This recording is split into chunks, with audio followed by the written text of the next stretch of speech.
Renungan Harian Katolik, Minggu 4 Januari tahun 2026. Datang untuk menyembah dan bertanya-tanya, di manakah dia, Raja orang Yahudi yang baru dilahirkan itu? Kami telah melihat bintangnya di timur, dan kami datang untuk menyembah dia. Matius bab 2, ayat kedua. Saudara-saudara, hari ini kita merayakan Epifani, pesta penampakan Tuhan kepada semua orang melalui Yesus Kristus. Dalam perayaan ini, gereja mengajak kita melihat peran istimewa orang-orang Majus dari timur. Mereka meninggalkan rumah dan kenyamanan, rela mengalami banyak kesulitan dalam perjalanan, demi mengikuti bintang yang menuntun mereka kepada Sang Mesias, terang sejati, yaitu Yesus Kristus sendiri. Betapa mereka bersyukur karena bintang itu telah menuntun mereka bertemu Tuhan. Penampakan Tuhan kepada 3 orang Majus dari timur mengingatkan kita akan ciri universal dari keselamatan. Sejak awal, orang-orang yang datang kepada Yesus bukanlah orang-orang Yahudi yang seharusnya bergembira karena kelahiran Sang Mesias. Akan tetapi, mereka yang datang justru para pembesar dari timur, bahkan juga para gembala yang dianggap sederhana dan tidak diperhitungkan di kalangan Yahudi. Dengan demikian, tepatlah seruan Nabi Yesaya, bangsa-bangsa berduyun-duyun datang kepada terang-Mu dan raja-raja menyongsong cahaya yang terbit bagimu. Demikian juga seruan Rasul Paulus kepada jemaatnya di Efesus. Ia menegaskan bahwa keselamatan dinyatakan kepada bangsa-bangsa lain berkat pewartaan Injil. Orang-orang bukan Yahudi pun turut menjadi ahli waris, menjadi anggota-anggota tubuh serta peserta dalam janji yang diberikan Kristus Yesus. Maka perayaan hari ini memberi pesan penting bagi kita bahwa Yesus yang lahir adalah Mesias, Anak Allah yang menyelamatkan semua bangsa. Bukan hanya bangsa tertentu saja. Allah berkenan menunjukkan tanda kehadirannya kepada para Majus dari timur. Ketika mendapat penampakan itu, mereka langsung paham bahwa bintang yang nampak menjadi sebuah petunjuk lahirnya Raja orang Yahudi. Maka mereka bergegas mengikuti bintang tersebut, datang untuk menyembah Raja orang Yahudi yang baru saja dilahirkan. Yesus adalah penyelamat dunia, Sang bintang sejati, bukan penyelamat orang Katolik saja.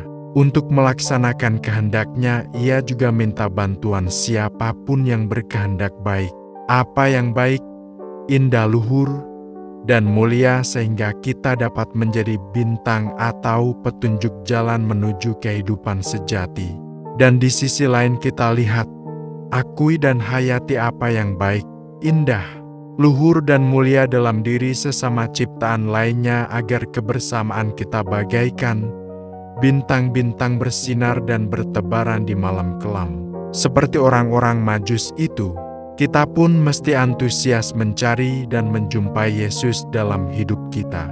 Kita datang kepadanya tanpa perlu mempersoalkan jabatan dan kehormatan yang membatasi niat dan antusiasme untuk mendekatinya. Kita diingatkan untuk gigih mempersembahkan diri kepada Tuhan tanpa melakukan diskriminasi terhadap kelompok lain. Tugas kita adalah merangkul dan selalu bersikap terbuka kepada siapapun yang mendambakan keselamatan dan membutuhkan bantuan.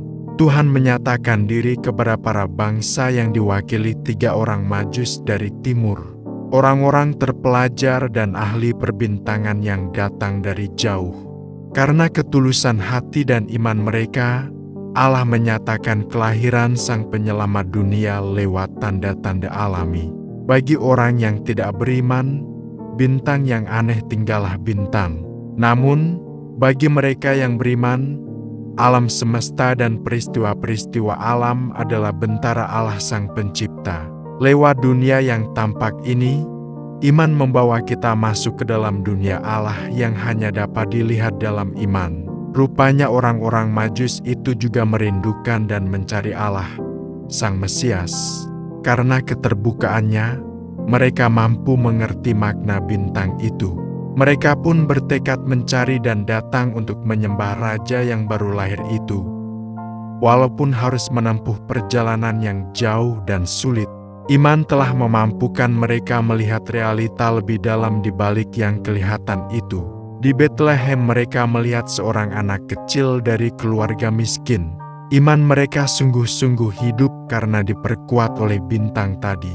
Tidak peduli bahwa anak itu anak orang miskin, dan mereka tahu karena imannya bahwa dialah Sang Mesias. Maka, mereka pun menyembah Dia.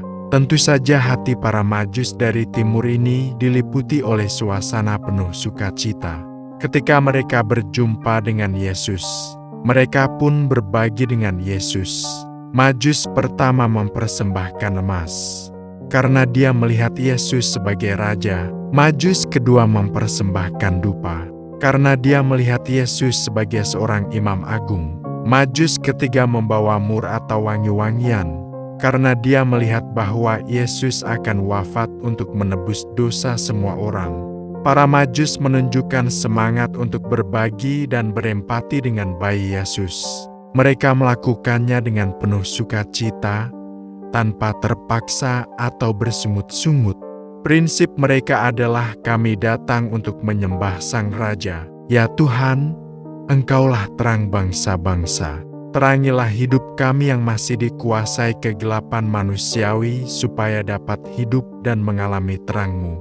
Demikian renungan hari ini. Selamat beraktivitas.